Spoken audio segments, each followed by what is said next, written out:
Hey there, everyone. Welcome back to Fantasy for the Ages, the show where father and son get together and talk about fantasy, science fiction, and other nerdy things we enjoy. Today, no Zach.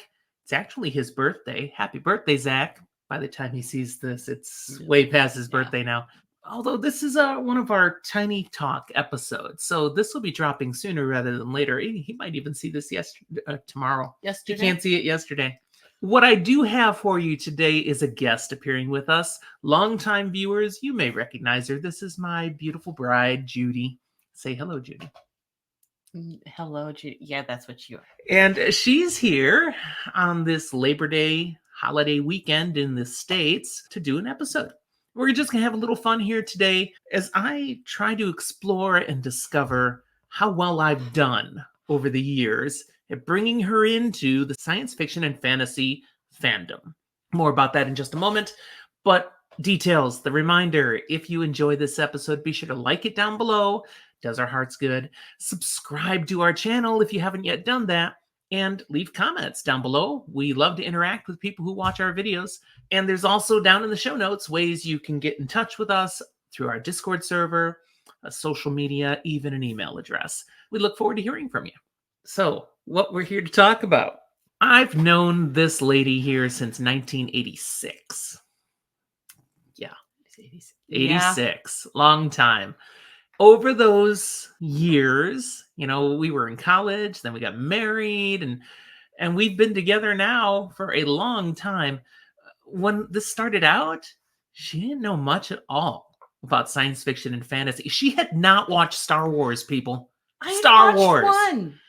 One. It was criminal. And so I made it a mission, slowly, mildly, to bring her along, to help her see the things that I enjoy. And you didn't resist with your heels kicked in or anything. I mean, you got on the Harry Potter bandwagon with us. You came and saw all the Star Trek movies with me in theater then. Lord of the Rings, man, we were there. Right from the get-go. I still can't read it, though. Well, there's a lot of people who understand that, actually. I think we've been picking up steam in just recent years. I mean, got you to read the whole frickin' The Wheel of Time. And now you're watching the TV series with me and enjoying it, I think. But, okay, all these things we've slowly brought her along on. I thought we'd have some fun here today seeing just how well you've managed to absorb science fiction and fantasy. Okay, but there's one caveat here. I don't remember times, dates, places, names well. Overarching stories, yes. So if I mix things up, that's okay. We'll understand while we're laughing. So, thanks. Here's a quiz. I've got just 10 questions today, and they're all multiple choice. So we'll see how she does. First one up. The original Star Wars film would now be known as which episode of the core movie narrative? You don't even want the questions. Look at her. Look at her. Episode 4. Yay, episode 4. Very well. Very good. And that's the best Star Wars film, right? Nobody out there thinks it's the best. No one thinks it's the best. It's good. It's good.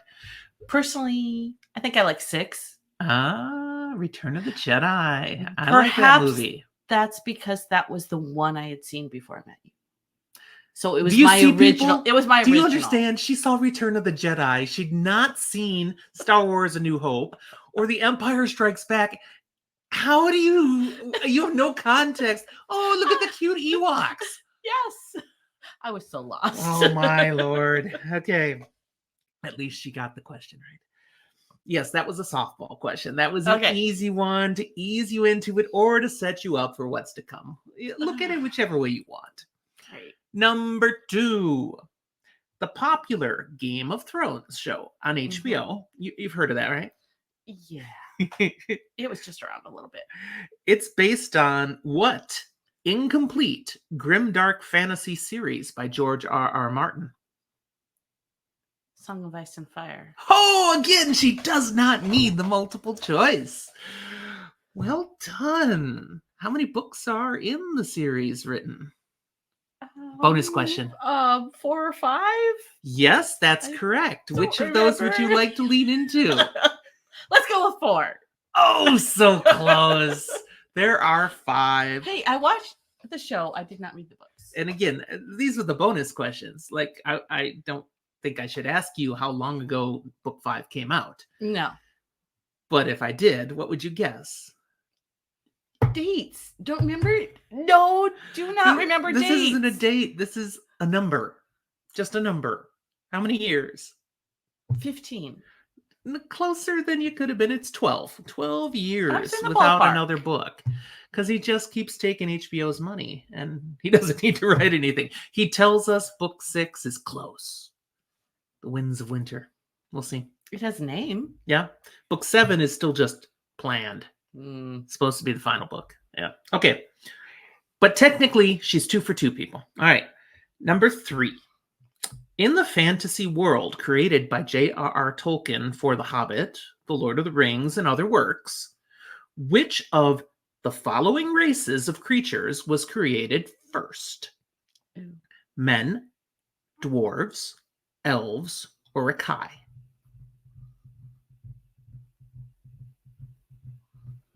I don't know this one, actually. Dwarves? I don't know. Yes, I'm a failure. But to give her credit, she has not read the Silmarillion. She couldn't get into that kind of stuff. There's no way. It's way over her. I'm like, no, I can't do 6 pages on what the trees look like. No. Of those 4, dwarves were second. So you were close. It was the elves. Well, that was my other guess. Well, here's the thing. I was like, well, the dwarves kind of went, we don't see them as much in the movie, so maybe they were first, and that's why they're not around as much. You know, fans. But that's logic. You're watching this, and some of you might be shouting at the screen, going, "Jim, you just got that one wrong, and she was right." Because wow, now I got to think. The dwarves came before men, but the dwarves might have also come before elves, because the gods were waiting for what was next, and one of the gods made the dwarves, and then the senior god said, no, not yet. You can't do something like that. I'm still bringing something. Yes. So the dwarves were put back to sleep. And then the elves came. And then the dwarves could come back after that. Now, that could be men and dwarves that I'm getting wrong in my order. So, criminy. Now I got to go do some research there. But let us know, was Judy right or was I right? If you already know this answer, I mean, Jordo, come on, if you're listening to this, I know you know the answer. You can let us know. Wow, that might have been a fail. Okay, number 4. Which of these fantasy series begins with some main characters being visited at their small rural home with the news that they must leave without delay on a dangerous quest with not only themselves, but the world itself in imminent danger? Are we talking Eye of the World here? I'm going to give you 3. Okay. So which of these fantasy series starts that way? The Wheel of Time, Shannara, The Lord of the Rings. So is this a trick question? Is it? Because you could, I don't know Shannara at all, but you could make an argument that it could be either of the other 2. Okay. So what do you want to guess? I mean, it's obvious that, yes, Wheel of Time does that. And so does Lord of the Rings in a way, although it's only Sam that's kind of left to leave. Or not Sam, Frodo. And Sam ends up going along with him. And then there's Merry and Pippin. Okay, so definitely Eye of the World, it could have something to do with the other ones. The answer is all of the above. Yes. See? She sniffed out the trick question. There you go. Well done. Well done. I'm feeling like, yeah, I've succeeded. You know something about SFF at this point. Good job. Yeah. All right. Number 5. Which of these screen adaptations is set in the same world as The Lord of the Rings? The Legend of the Seeker, Shadow and Bone, I Am Legend, The Rings of Power. Same world, Rings of Power. Ding, ding, ding, ding. That was kind of a gimme too, but some people just want to forget about the Rings of Power. So yeah, you might have not remembered. I didn't know. No, I think you made me watch that one. I did. Yeah. And watch me yelling at the screen. Yeah. Yeah. Definitely not on board with that adaptation yet. halfway done, and we could say you possibly have 5 for 5. You might have 4 for 5, or you have 5 for 5 and I have 4 for 5. Okay. Number 6. Which of these fantasy series was based on and even published by the same company as the original Dungeons and Dragons role-playing game? So I'll give you 4 choices. Dragonlance, Guardians of the Flame, The Inheritance Cycle, The Dragon Riders of Pern. You can talk us through your thoughts. Not Dragon Riders of Pern. I know that one. Why not? Well, because I've read many of those and know the author. Okay. I don't even remember what you said the others were. Dragonlance, Guardians of the Flame, and The Inheritance Cycle. Zach, can I use a phone a friend? He just tell you to roll for initiative now, and you got it. That went right over her head. Yeah. Let's go with The Inheritance Cycle. That was the worst guess you could have made of the 3 that were remaining. No. Well, the other one had dragons. Does it have to do with dragons? I don't know. Does Dungeons and Dragons have something to do with dragons? Yeah. The answer is Dragonlance. Dragonlance. Okay, I should have gone classic. with the obvious. Yes. I guess you should have that time. There are currently well over 100 books in the Dragonlance series, but it started out with 3. And that trilogy was written by 2 fantasy authors, but it was funded in part to help promote the role-playing game because it takes place in the same world as those initial things we're doing. But the series took off. She's definitely got one wrong now, but not doing too bad. Number 7. Which of these female fantasy authors is also well known for writing science fiction? Oh boy. J.K. Rowling, Mercedes Lackey, Anne McCaffrey, Margaret Weiss. No, they all know these authors. I know 2 of the 4. Okay, which 2 do you know? I said J.K. Rowling. Yes. How do you know her? That would be She's not good with names, people. Remember that. Harry Potter. Yes. Then I said Mercedes Lackey. I don't know that one. Anne McCaffrey. That would be Dragon Riders of... No, yes. Dragon Riders of Pern? Is that no? You tell me. Is that? I think. It's Dragon Riders of Pern, yes. And Margaret Weiss. And see, I've heard that name. So I'd go with that one. Nope. Alas, it's one you've heard of. Anne McCaffrey. Really? Yeah, she's written quite a bit of science fiction. And to be honest, the Dragon Riders of Pern is science fiction. With a fantasy leaning, but it's really science fiction. Yeah, I guess you're right. I mean, the dragons are biogenetically engineered. Right. Yeah. All right. Sorry, you got that one wrong. 3 more. You're going to get at least 50% here. I'm feeling pretty good now. I feel like this whole leaning into authors thing is just wrong. Well, then you won't like the next question. Which of these authors... Come on. Which of these authors' questions did you make up? This is the last one. Come on, it's supposed to be about the stories. Which of these authors has numerous, massive bestsellers that include Warbreaker, Shadows of Self, and Rhythm of War? Oh boy. Your options are Robert Jordan, Sarah J. Maas, Brandon Sanderson, Tracy Hickman. Is this Sanderson? This is Sanderson. Yay! Yay! She got it. I had to list this a specific way because Shadows of Self is part of Mistborn Era 2. If I'd said Mistborn, see, boom, she's got it. And Rhythm of War is part of the Stormlight Archive. If I mentioned that, you might have, because Zach and I have talked about those books a lot. But you still sussed it out. Good job. Number 9. Which should be your weapon of choice if you need to battle someone, but would rather not leave any evidence of the fight once you win and walk away? A shard blade, a lightsaber, a blood sword, or Mjolnir? See, this is number 9. We're going deep now, These weapons all come from different stories from SFF. So okay, you want to leave no evidence? Mm-hmm. I feel like you've talked about this. What were they again? A shard blade, a lightsaber, a blood sword, or Mjolnir? Let's go with a blood sword. So, Whatever that is. That is not the correct answer. Ah. But nice job. Blood sword is from Malazan Book of the Fallen. And it's an extremely sharp weapon.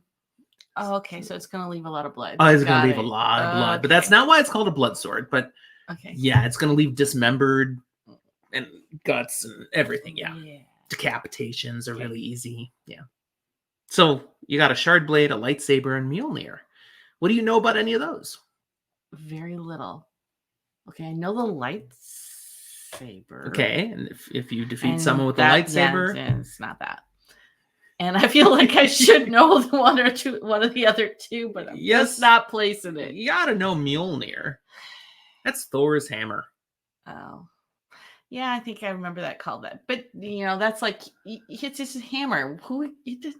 Okay. Yeah, the correct answer. Why do all weapons need a name? Because that is not a very cool thing. Sword. Why do you have to give your sword a name? Are you going to lose that battle? You're just going to lose it. Okay, a shard blade is the correct answer. It comes from the Stormlight Archive. That's where I was going next. Yeah, okay. But you were on your sword rant, your naming rant. A shard blade passes right through a person and leaves no mark, but it basically separates that part of the body from your soul. So like now that body part is just dead. You talked about that. Yeah. All right, last question. And if you get this one, it's a shock. Why do you do this to me? Because it's entertaining. Now you have a 25% chance of random guessing the question, the answer. Okay. According to the Hitchhiker's Guide to the Galaxy, they all know what I want to ask now. What is the answer to the ultimate question of life, the universe, and everything? Would you like the clues? This is like things that are like out there that everybody should know, and I don't. Yes, everybody does know this in the fandom. So you will after the quiz. You won't know why, but you'll know. You'll remember. I'll remember it for 5 minutes. Okay. Oh, no, you'll remember this longer. So your options are the answer to the ultimate question of life, the universe, and everything. Peanut butter. 42. Yes, dear. The Nexus. It should be yes, dear. I'm sorry. That just should be the answer. So it seems to work in this household. But something tells me peanut butter, and I don't know why. It is not peanut butter. Peanut butter is delicious. Why? No argument here, unless you're allergic to peanut butter. Yes, dear, peanut butter. But done. Crunchy, not smooth, not that creamy stuff. Well, it depends on what you're using it for. Oh, that's true. If you're putting it on celery sticks, you don't need the crunches. But a peanut butter sandwich with jelly, you like the crunch. You don't like the sandwiches at all. Scarred as a child. The answer is 42. Oh, of course it is. Absolutely. The answer to the ultimate question of life, the universe, and everything is 42. Don't forget it, people. There you go. What if it's 43? No, then you're wrong. Then the world 41? blows up, the ship crashes, everything fails. All right. Why 42? There is no why. It's the answer. So you got over half the questions, correct? That was not bad. Not bad at all. Thanks for playing along. And I know you got a lot more than you would have when we met back in 1986. Now, some of those answers didn't exist yet because the stuff hadn't been written yet. But much of it was. That's all we got. Thanks for playing along. I think you were entertaining. I'm always entertained by her. That's all we have for you today, everybody, then. Again, down below, leave us your comments. Don't forget to like and subscribe. Thanks for watching. We'll talk to you next time.